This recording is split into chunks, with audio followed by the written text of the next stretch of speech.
Julie Youngquist and here from Streetwise. I'm super excited for another opportunity to bring our magazine to life for you.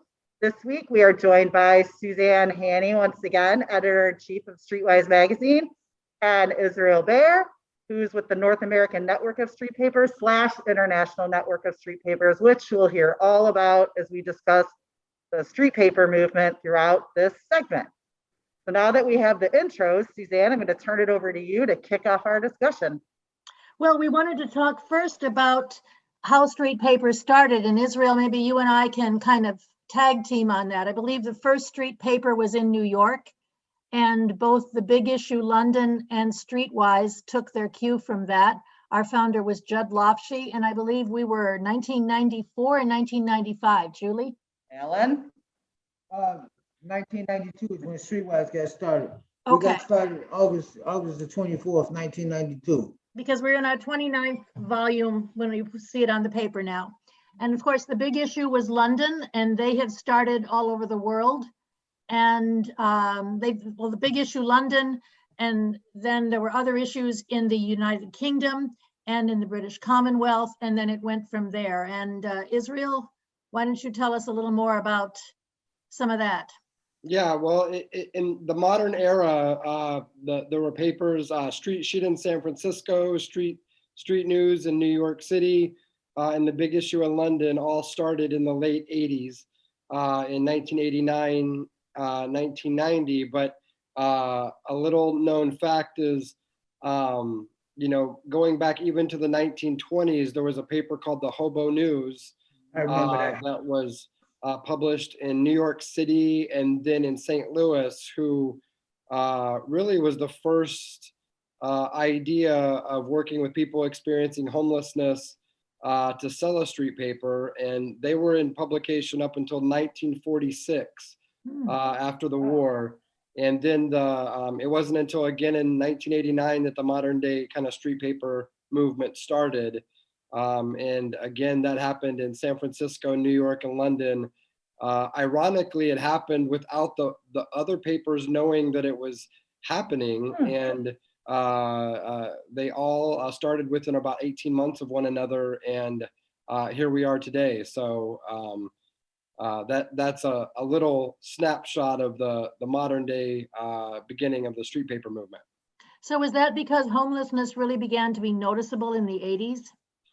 Yeah, I think with we're going on 4 decades of disinvestment, massive disinvestment in the United States, which began in the late 70s and early 80s and really created modern day homelessness as we know it today. And with so much street homelessness, I think street papers became a natural, kind of platform or avenue for people to be able to have to get an income, but also to educate the broader public on issues of homelessness and poverty and other social justice issues. So, by the late 80s, there were hundreds of thousands of people sleeping on our streets, not unlike today, unfortunately. But yeah, that was really the emphasis around giving people on the streets an alternative to be able to make a dignified income, and street papers were a natural fit. Alan, speak to that as someone like that's your experience. Yeah, my experience was, I like the way you say dignified way to make a living, because it is, because when Streetwise started, it was basically started to help the homeless to stop begging, to stop begging on the street, because Chicago was being overwhelmed with people on the street begging for money, but when Streetwise came along, it gave them an opportunity to be able to earn an honest, dignified living, right? To be able to earn honest living. And, it feels so much better. I'm a salesperson, I'm a vendor, and it feels so much better because I have panhandled. I have did it before in my life, and it is very degrading.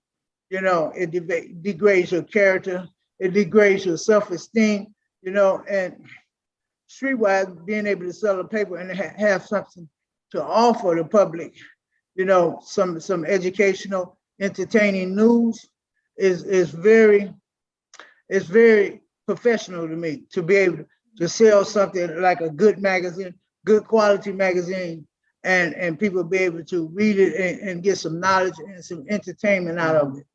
And that makes me feel good that I have something to offer the public instead of just asking for money. Absolutely.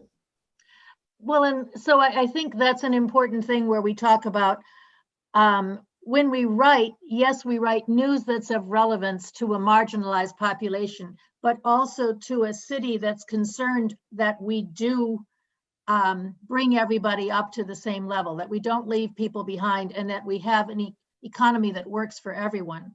So there's the news that we write. Some of it is we're mostly unbiased. I mean, we're doing objective journalism, but there is a little bit of an advocacy role too. And so that's our brand. Also, I think you can also talk about the Street Paper News Network. For example, we do share stories with each other, much like an Associated Press or United Press International wire service. And Streetwise has contributed stories from time to time.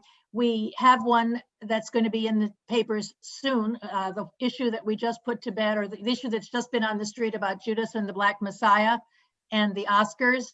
That story we submitted to the news network because Congressman Rush, who was a companion best friend of Fred Hampton, that's what the movie's about. It's about the insider who was in the Black Panthers and was an FBI informant who helped get Fred Hampton assassinated.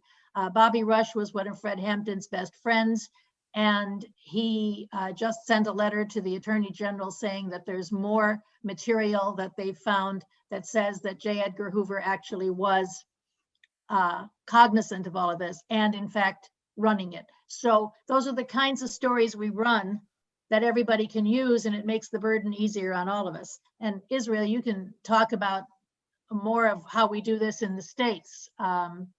Yeah, I mean, for viewers that aren't aware of the larger street paper movement, we have street papers in more than 100 cities worldwide, and 35 countries and 25 languages around the globe. And we work together to be able to share news content around a whole range of issues, including housing and homelessness and climate and racial justice, et cetera, et cetera. And, we're doing the work that, at its core is professional journalism with the idea of sharing the voice of the people. And so it's beautiful to be able to see so many different street papers come together and be able to provide a small grassroots professional journalism coupled with stories from the streets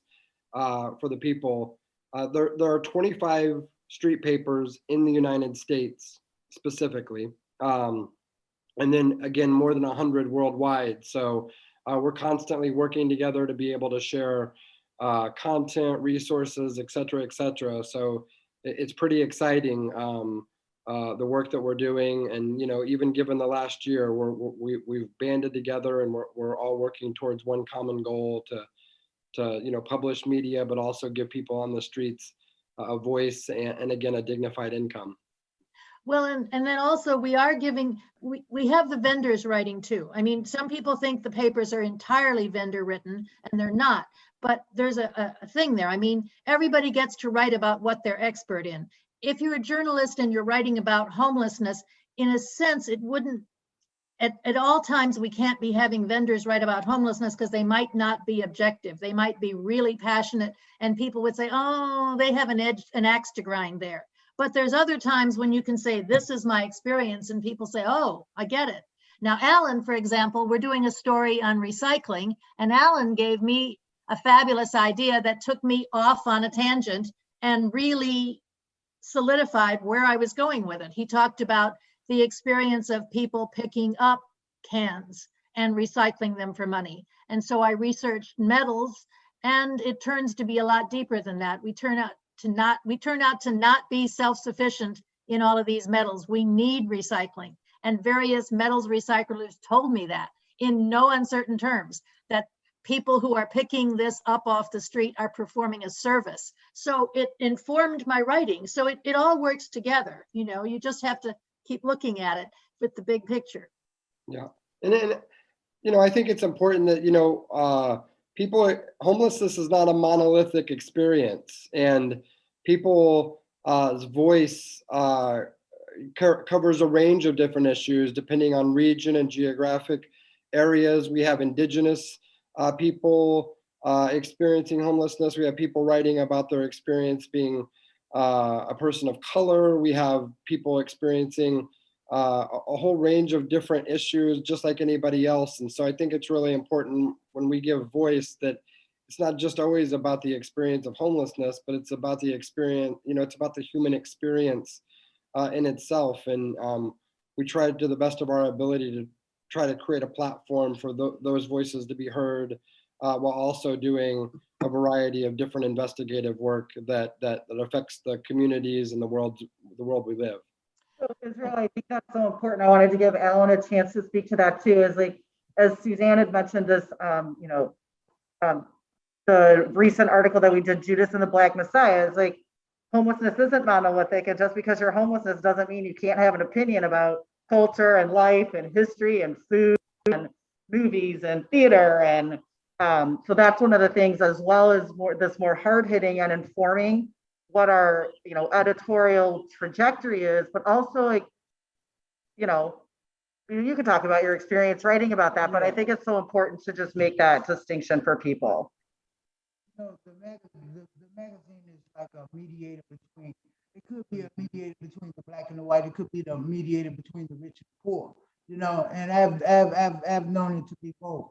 Because, you know, when you're selling the papers, a lot of people, say for instance, a lot of people that are well off or well-to-do, you know, they really don't know what it's like to be grassroots level and having to start from selling papers, you know. But they are curious and they really want to know what it's like to be down there selling papers and, you know, making a living out of selling papers, you know. So they would they would conversate with you, and they would you know, try to do their little private investigating of what it's like to be on the grassroots level of selling papers, you know. And so that gives the vendor opportunity to introduce himself and to say what it's like to be a vendor, you know, coming from the bottom and working your way up, you know, because selling papers is not like, this is it, I'm gonna do this the rest of my life. You know, selling papers is a stepping stone. You know, a lot of people may not realize it, but it's a stepping stone for bigger and better things, you know. And so people like to hear that. People like to hear, you know, where you at and where you plan on going. Do you plan on doing this for the rest of your life or what?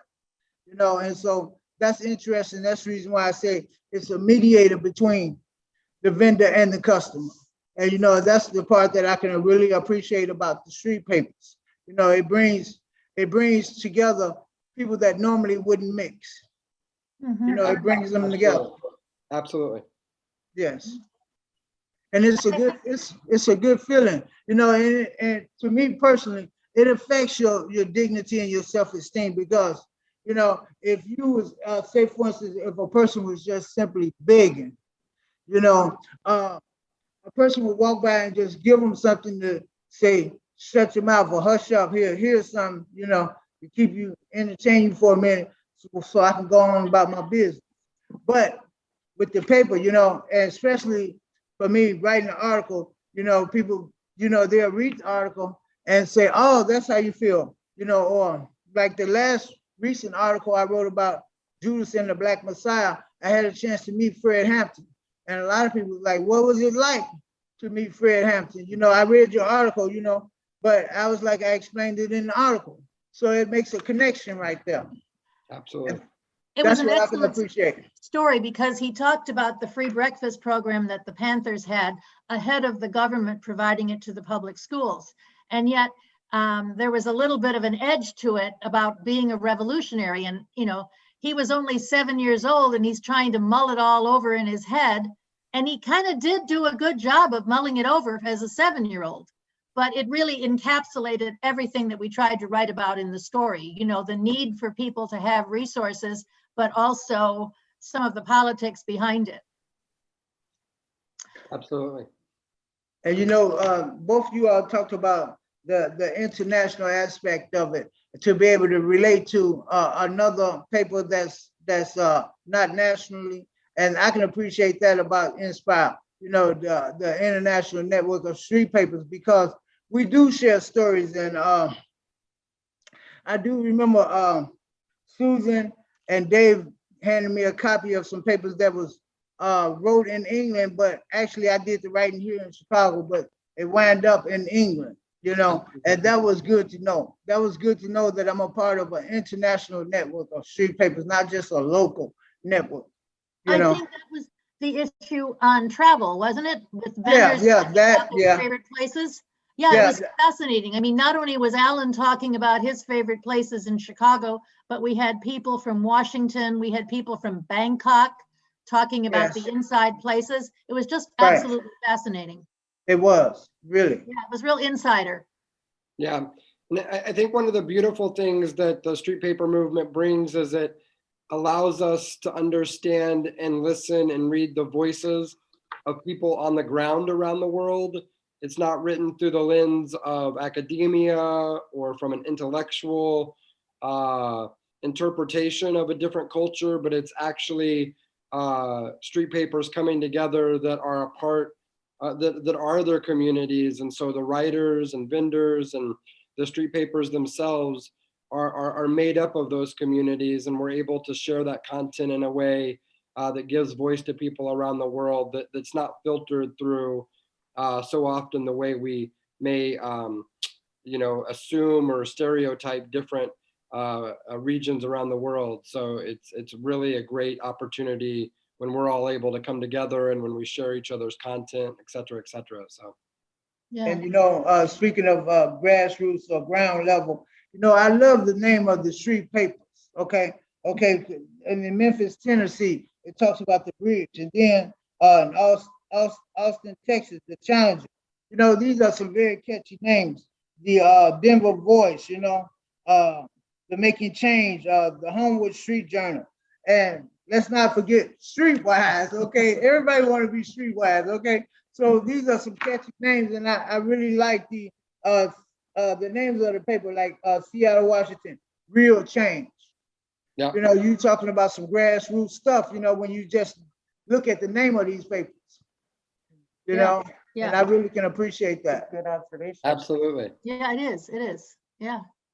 Well, going to our earlier point, we talked about the kinds of people who sell papers. When I've been to street paper conferences, they talk about people who've migrated from unsafe places in the world who wind up refugees. We don't think about that. In Africa, it sometimes is the people who come from the rural area hoping there's a job in the city, and there really isn't for the kind of skills they've had, and maybe they need to retrain. And so you don't think of all the different kinds of people, but there are. Now, when we did this street paper issue that's out here, what I did was ask a question. I asked two questions of everybody. I asked basically, what's the biggest issue that faces your clientele on a national level? So what is nationally affecting you? And then what is locally affecting you? And so for Chicago, or for nationally affecting us in Chicago, I said the wealth gap, because we had done a story on that earlier for Martin Luther King Day, and it stayed with me. African Americans make 1/10 of what, or have a net household wealth of $17,000 compared to an average of $171 for whites, which is 10 times. And some of this is inheritance driven. And so what it really winds up, though, is maybe they inherited a house, and so they no longer care about where affordable housing is because they've got a house, and they think, well, easy for me, easy for everybody, but it's not. And so I said that on a local level, the wealth gap also fuels our worst situation, which is segregation, which fuels the lack of affordable housing, et cetera, and other things, death rates, education, et cetera. And other street papers had other answers. the lack of the interchange, the interlockedness of everything between housing and other issues and affordability and wealth, just the lack of affordable housing in general, et cetera. Yeah, And you absolutely. wrote about different papers all over the country and issues they've faced. Yeah, I mean, universally, in our country, we have an affordable housing crisis. The lack of public infrastructure surrounding housing to provide a healthy society has been abandoned by the federal government, and locally, communities. It's really important for local listeners to understand that the homeless crisis is happening in every community across the country. It's not unique to your specific community, unfortunately. And so, street papers do the best that we can to try to provide not only a snapshot into the lives of people experiencing homelessness, but in many ways a roadmap to being able to solve many of the issues. The housing crisis in America is man-made. It is not, 2 million people did not choose to become homeless simply to make life rough for local communities. It's an institutional reality based on structural racism, the lack of affordable housing, the lack of public housing investment over the past 4 decades. So, street papers do the best of our ability to bring those issues to a broader community that can understand the issue at a very intentional level. But different people in different places of the country are experiencing different things. I think, on the West Coast, the climate crisis and the housing crisis continue to collide, similar with the Gulf Coast. So, the water shortage in Southwest America and the fires that are happening across the West every summer, and the increase in natural weather events, especially on the Gulf Coast, are massively affecting and displacing today thousands of people. And so, again, like, this issue is not monolithic. The climate crisis, housing justice is climate justice, and climate justice is racial justice. And it's really important to be able to connect these issues, and street papers, to the best of our ability, are on the front lines of all these issues, reporting and bringing the voice of people to the broader public. And it's something that we're proud to be a part of, but ultimately we can't do it without readers like you. So ultimately we appreciate it all works together to be able to do something good. Cool. Yes. Again, the wealth thing is what's aggravated politics. We had one of the projects that we did with some of the street papers, we had the UN rapporteur for housing, and he said only in the United States do we treat housing as an investment. Everywhere else, it's just housing. But of course, this whole attitude is what's created our politics, which creates people less able to understand. Here's a quote from Real Change in Seattle. The pandemic has exacerbated income inequality and housing instability on a national and local level. Without cancellation of rent and a massive increase in social housing, homelessness will increase dramatically once the eviction moratorium ends. Street Sense in Washington, their biggest issue is housing. And their national level, they say so many overlapping unequal systems, jobs, healthcare, housing, education. It's hard to elevate any one thing over the other. So Julie, Alan, any closing thoughts? I think we're getting close to the end. Well, we are. I just actually wanted to ask, there was such a great conversation about how, the street paper movement in general covers so many issues that are so intertwined all around, justice and equality and equity. Do you see, Israel, some key similarities or even key differences between what North American, specifically US, street papers are, covering versus, not the rest of the street paper movement is also not monolithic, but like in terms of a global perspective versus a US perspective in editorial? Well, the United States is one of the only countries that doesn't prioritize housing as an infrastructure to be able to create a healthy society. But that does not mean that there are not,